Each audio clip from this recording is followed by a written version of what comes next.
This conference will now be recorded. Excellent. All right. So I'm Andrea Carey, here to talk a little bit about unsheltered coordinated entry access and how we are using this and preparing for our big pitch this year. Excited to talk through this with y'all. First off, the big news for those of you on the call, your title might have changed recently at the last steering committee meeting. So it had been called the Unsheltered Pit Count, but we really want to make sure we're emphasizing that this is a role for the entire year. This is about connecting folks living unsheltered to services. And so that official title is just Unsheltered Access Coordinators now. So we shifted that just a little bit. And so just a reminder that the goal is to connect folks to services. We are doing that through building trusting relationships with both folks that are living unsheltered and partners in the community, right, who are also engaging. This is also about coordinating the collection of contact information for follow-up. A really key thing that we know is important for folks living unsheltered is being able to reach back out to them with referrals for housing, referrals for other immediate services, information about cold weather shelter. And so contact information is really important for that. How are you going to communicate with folks? We also are coordinating for assessing and referring folks to the by name list, because that is the key place for permanent housing resources is our coordinated entry by name list. And then, of course, referring to emergency shelter when possible. When folks are interested in shelter, right? Not everyone living unsheltered is going to want that. But when they're interested, when there's shelter available, getting that basic information to folks. So this is our goal. And you'll notice that PIT is not mentioned here. We are really trying to focus on that connection to services year-round. All right. So how are we going to do this? We want to make this really clear and easy for y'all. So there's really just these three portions of the work. So we want to make sure we're planning with partners. For our unsheltered access coordinators, you're not doing this alone, right? There's folks in the community that are really interested in helping you and supporting you, whether those are individual volunteers or organizations. So we want to support you in planning with those partners. Then you're going to be coordinating outreach. So actually planning and maybe participating in the connection to folks living outside. So that is really key, right? We need to be able to identify folks in order to connect them to services. And then that last piece is really that crucial connection is facilitating follow-up.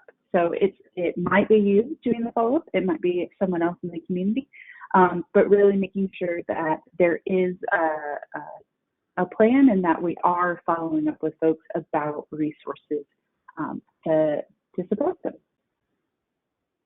So let's dive in a little deeper. That's kind of just the overview. So in terms of planning with partners, we have developed a unsheltered CE planning worksheet to help you think about this by the different activities that we outlined: outreach, follow-up. If you have not submitted yours for the region yet, please do submit that to Ashley. Her email's right there. And we really are we're planning, but we're also enacting these plans, right? So the planning does go over really a couple different questions about, who is already talking to the folks that are living unsheltered, right? We know that folks are doing this in our communities already, right? Each of our regions have community organizations, volunteers who are really interested in connecting and working with folks living unsheltered. So we need to work with them. We need to bring them to the table and coordinate that work together. So we really want to make sure that our unsheltered access coordinators hold, an email list that the partners in your community to connect with. You're really going to be that coordinator, that focal point in the community for identifying where folks should go if they're interested in helping. So when NCCEH gets any information or any inquiries from folks that are like, what's happening with unsheltered towns, we can direct them to you and you can incorporate them into your plan. And the second question you want to ask is, who will deliver the services and referrals? This is, what happens after we identify someone as living unsheltered. And we really want to think about, which partners can do the ISPID ask, who can contact if there's a housing referral, who's going to deliver that information about cold weather beds. And it's just really important to remember that this is already happening, right? There are already organizations and folks that have this information that are giving it to folks. We just want to kind of unite folks and coordinate to make this, not just a holiday season activity, but a year-round coordination for connection to services. So this worksheet will help you do that, and you can also start to share the other paper materials with partners to help facilitate this. And we'll be talking through this at check-ins as well to help finalize these details. Let's see, I've got a chat here. Okay, just a check-in. All right. So let's see, moving forward. Yes. So the next step and next portion is really coordinating that outreach. And we want to clarify that outreach can look like a couple different things. It can be assertive or active street outreach, where you're meeting folks where they are, quite literally, right? Where folks are staying, where they're hanging out, where they're spending their time. This is really the kind of traditional, sometimes funded street outreach activities where you're really on the street, going into encampments or visiting folks, and really just meeting folks where they are. There is also this kind of passive outreach, or sometimes called in-reach, that can be really helpful to coordinate with things that are already happening. So meeting folks at community events or other organizations that are kind of parallel, they're serving the same population, but maybe don't have the permanent housing resources, something like that. And this may be similar to other, past service counts. So these kinds of events too can really help connect you and identify folks that we want to, get on that by name list. I also want to clarify that this outreach can be those really big whole town, whole county events where you've got, folks out across the county on the same time, but it can really also be those smaller teams of 2 to 4 people going out. So the scale can kind of meet what your resources are at any given time.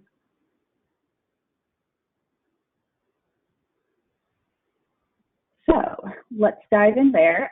In terms of coordinating assertive outreach, that kind of traditional street outreach, you can plan out the street outreach dates. This is something that you can do, try to plan once a month to do a street outreach day to really make this a year-round activity. This can include your 2 to 4 people teams that can engage folks living on the streets. This is a great activity for volunteers who are really interested in supporting folks living unsheltered. And, just make sure as the coordinator to allow folks to work in teams for safety, kind of coordinate, okay, which known locations are we going to go to for coverage? And this can really be, 2 to 4 hours. It can be an afternoon. It can be a morning to engage with folks. and make sure we're connecting with them. And then from there, it's going to be your responsibility to just communicate that information to the CE lead, and we can work with you more individually at those check-in calls to really get those details nailed down, how that works. On these street outreach days, you can really focus on collecting minimal information. So this isn't necessarily a whole intake, right? This is focusing on the relationship building that connection, building that trusting relationship. This is about making sure we're getting some basic identifying information as much as possible, and contact information. Connecting with them, asking them what they need, right? We want to make sure that we're not, assuming what folks need. That's a really great way to begin to build that relationship. And, maybe tailor those incentives you're bringing to what you're hearing from folks actually on the ground. Incentives can be a really great way to initiate that conversation, give some basic hygiene products. Gift cards are really great. Winter supplies. So those can really help build that connection with individuals and the communities they live in. And then we want to also, on these outreach days, provide the information for that follow-up, for that further connection. So asking if you can schedule a time for follow-up. And, that's where having the plan ahead of time is really important, so that your volunteers on the ground know what scheduling that follow-up could look like, right? Is it, is it meeting at a service agency? Is it meeting where they met them? Is there a team that could do that? Or is there another kind of mutually agreeable place to meet? Again, you really want to emphasize that's the choice of the folks. You want to ask if they want to schedule time. All of that kind of empowering information helps build that trust. And then, of course, just distributing information about local resources is also really helpful on these outreach days. So that's really the kind of the more assertive outreach, but there's also a lot that you can do with coordinating the passive outreach activities. So what's already happening in your community? If we think about partners that are regularly serving folks living unsheltered, how can we connect with them to include folks living unsheltered in our permanent housing resources, in our by name list? So if you can identify these food pantries, day centers, meal programs, crisis ministries, connect with them and ask if someone can work with them. Can you or another volunteer engage with folks living unsheltered at their programs? Or maybe they have staff that can help you identify folks for outreach.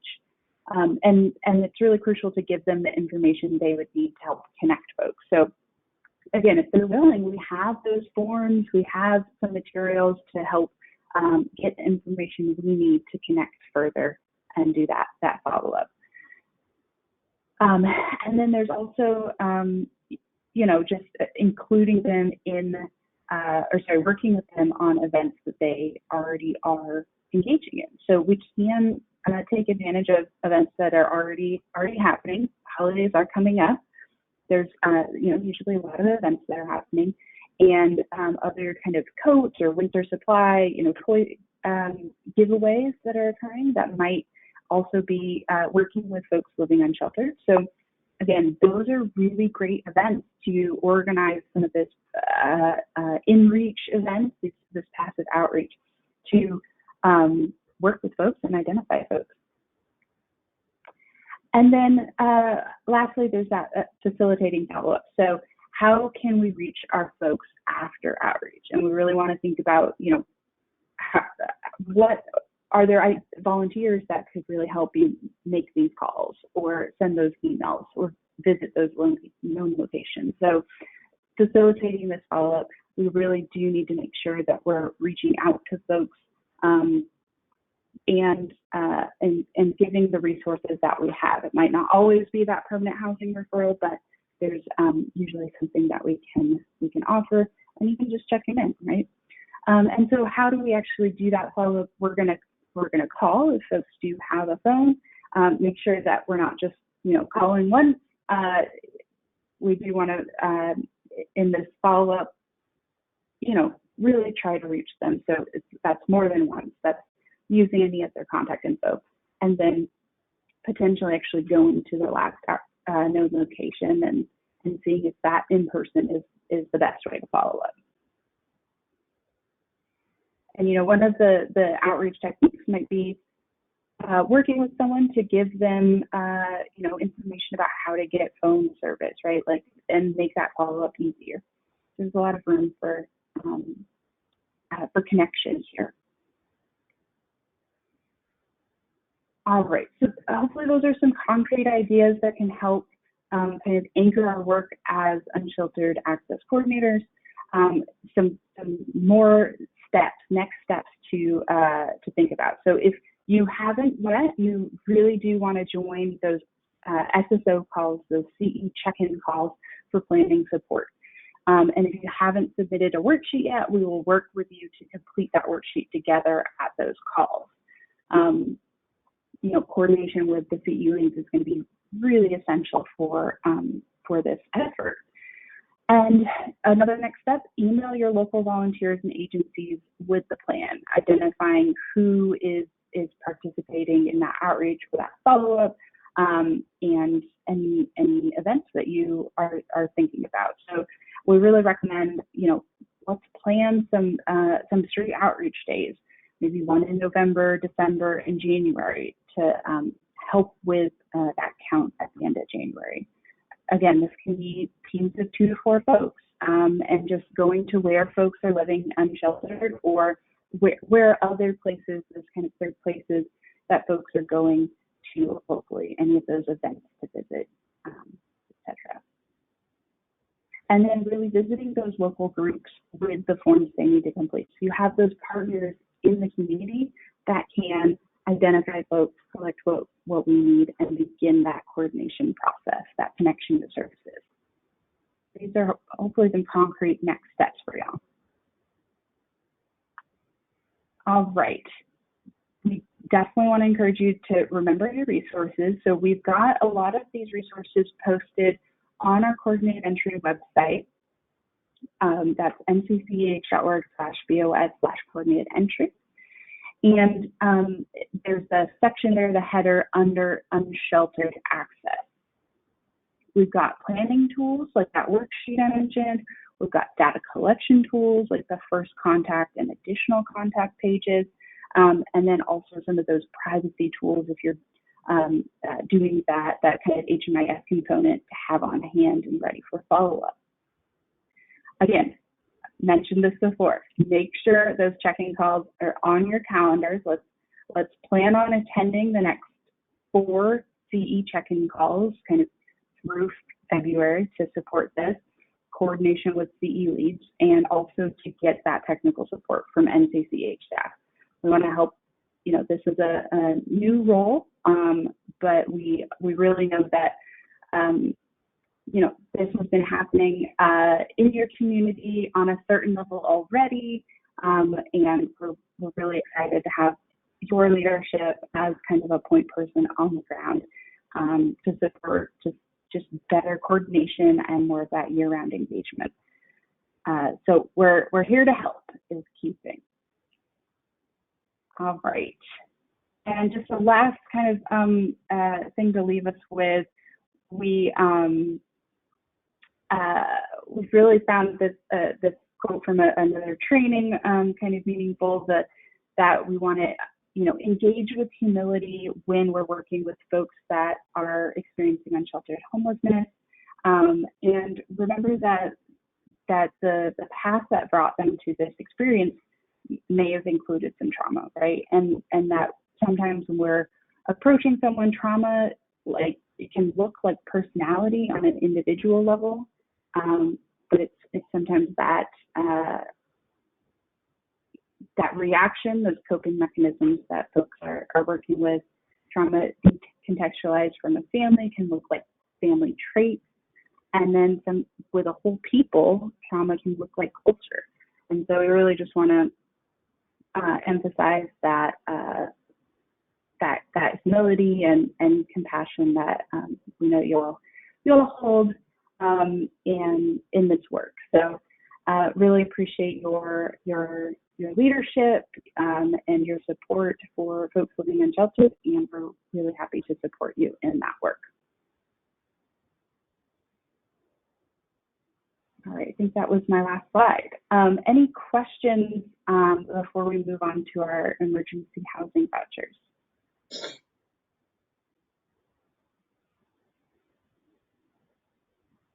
All right, well, thank you all so much. We're going to